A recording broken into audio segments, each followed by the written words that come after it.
Hello, my beautiful people. It's your girl, Liquid Sane. I had to wipe off a lot of the stuff I had on my face. I've been crying a lot. Um, I watched the reveal video today, and I wanted to reach out in the only way that I know that I can to Shane, which don't mind this. This is BS, I promise. But I had this whole thing planned out, what I was gonna say, what I wanted to say, all this sort of stuff, but I think I'm gonna go with the heart. The reason I was crying wasn't because of how gorgeous the palette is, or the mini palette, or the lipsticks, or the gloss. Lord knows we need that gloss. But that wasn't the reason that I was tearing up. It wasn't that, oh my god, Jeffree Star and Shane really did the collab. That wasn't it either. The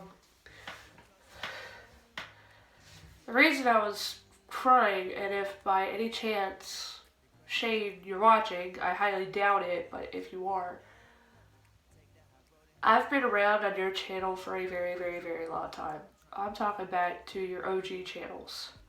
Back when you had those little goofy videos, and then you kind of upgraded with the green screen, and did the Ask Shane Mondays. I've been around for a very long time. I've said it before, but I'll say it again. One of your videos actually turned my life around more than you'll ever understand. And if you were to talk to me personally, I can tell you exactly in depth just how much your little short film affected me in a very positive way. It was the one with all the bulimic and anorexic characters at that school. Unfortunately, I don't even remember the name of it. I haven't looked it up in a very long time. But I've been around that long. You know, back before Netflix, back before Hot Topic and all that stuff. Just when you were really starting to take off. Like I said, the very first video of yours I ever watched was you dressed up as Tinky Winky from the Teletubbies, doing the Tinky Winky dance and everything else, and well, I was hooked from then on. My little sister, her favorite episode was the Pink Power Ranger one. She actually really liked the costume and everything. I even told my mom she wanted to be the Pink Power Ranger because of that episode. So I never really watched them like that before. I've been around that long. And the reason I was crying was for so many years, been around since 2009, so that's 10 years. 10 years. As far as social media goes, because obviously I don't know him, you, whatever, I'm assuming you're not watching, but in the 10 years that I have followed Shane, I have never seen him this genuinely happy. I have never seen him this genuinely confident. I have never seen him this genuinely himself. Even when they showed the scene where he proposed to Ryland, you could tell he was legitimately happy and excited and nervous and everything. But this episode showed confidence. A confidence I have never seen from him. It's part of the reason why I liked watching him. He always seems so genuine and real. Personally, I don't care about the palettes or the money or the fame or anything like that. I'd still watch him if he was doing Mondays.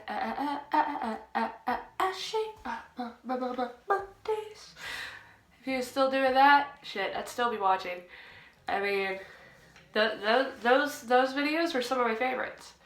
Because he answered our questions, he opened up to us a little bit, and it was great, especially when he started opening up about some serious stuff. And that's why I've been loving this series, is he's really opening up. I've said it before and I'll say it again, as far as my channel is concerned, I don't have to know you to care about you. I don't have to know you to love you, and I don't have to know you to see you as a friend. I don't. That's just how I see everybody. Maybe it's naive ignorance, or maybe it's just a really deep heart. I don't know. But this episode, seeing him just like that filled my heart with so much warmth and giddiness and joy, whatever word you want to throw in there. Trust me, there was a time, this is back way before Markiplier or Jacksepticeye or any of them, the only reason I would go on YouTube other than music videos was Shane Dawson. I wanted his merch so badly when it was in Hot Topic. Now that I know how dirty Hot Topic did him, shit, I don't care about Hot Topic anymore. It's overrated. Man, I would spend hundreds of dollars. I would get my skinnies, I would get my Black Veil Bride shirts, all that sort of fun stuff. But I would always look for the Shane Dawson merch. Because the one I wanted out of everything else was the one that had his face with the emo hair and the glasses with the lines through. That was the shirt I wanted the most, and I never got it, but that's okay. And like this series shows that people would steal it from Hot Topic and stuff. I never really knew that or paid attention. How the hell did they manage to pull that off? I mean, really. But how people would steal the merch, how Hot Topic really didn't pay him his due diligence, how so many people have been hating on him over the years. And I mean, one of the first videos that I've done talking about any celebrity was a Black Veil Brides video. Y'all can go find it. But my opinion for Black Veil Brides back then is that nobody's really giving them the credit they deserve. It's the same damn thing for Shane and so many other influencers that have good hearts that deserve that love. Actually, I will be honest. After my parents divorced, I was living with my mother for a while. My parents had no idea that I was smoking cigarettes. I never really smoked weed. I was smoking cigarettes. And they had no idea that I was popping pills to deal with all the pain, both physical and emotional. I would get them from friends that would legitimately give them to me because I would topple over in school and stuff like that from how much pain I was in. At first, there was that legitimate reason of I had to keep pushing because all I could hear was a certain person in my life in the back of my head saying it only hurts until the pain stops. Shit needs to get done. Get up, get over it. And that mentality really destroyed me. One time I did so much while I was still there with my mom that I slept for 3 days. She thought I was either sick or just really tired, and I happened to be lucky that it was a 3-day weekend. And I bet if you asked her now, she'd probably only remember that I slept a lot. That's why. What's funny is, in my life, whenever I've been sober, people assume I'm on stuff. But when I'm on stuff, people assume I'm sober. That's just how twisted that my normal became. That's really sucks, especially with, the later teen years. I was sober and everybody thought I wasn't. But that's not the point.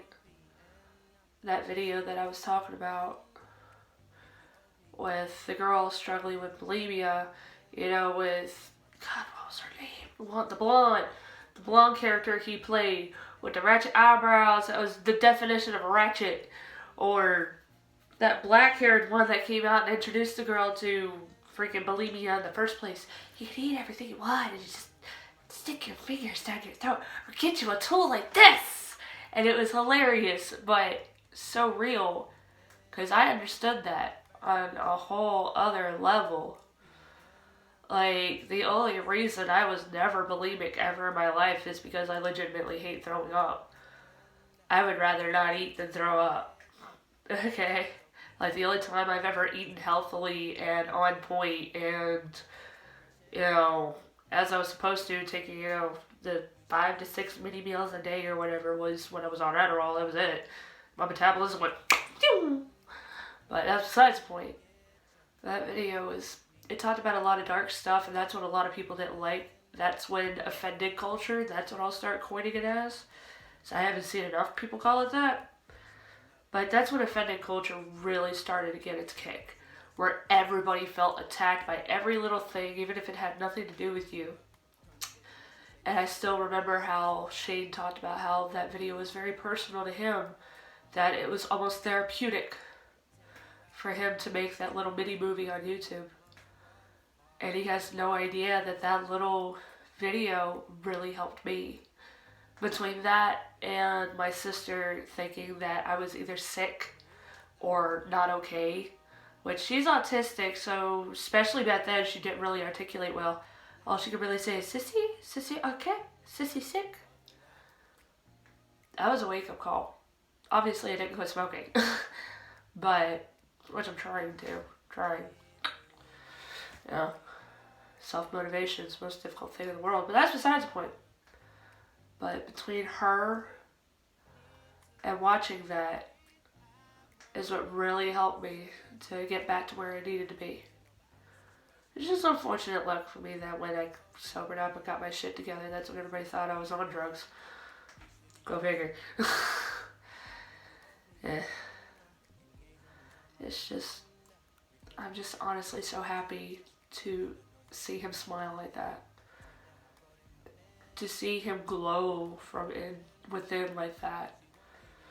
It really means something. And I say the same to him as I said to Morgan yesterday. You're beautiful just the way you are. You're perfect just the way you are. Don't let anybody else change how you feel. And that goes for any of you viewers watching right now. It's the same thing. Don't let anybody change your opinion. You're perfect just the way you are. I'm just so damn happy that he's finally himself.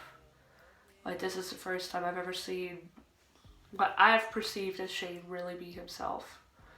And I just wanted to make this so that way maybe, by some grace of the internet gods, he could actually see the impact that he has on people. He definitely had an impact on my life. And on my sister's. And I'm sure if this is how I feel, like, I was completely crying earlier. I had to take time before recording this.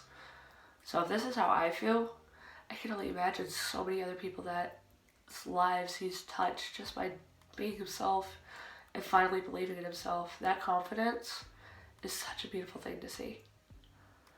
But before I get too sappy and make this too long and keep running my mouth, I'll let this be it, guys. It's just kind of more of a little therapeutic video for me, if you will. Thank all of you for joining me. This is your girl, Highly Quinn Sane, signing out. Bye, guys.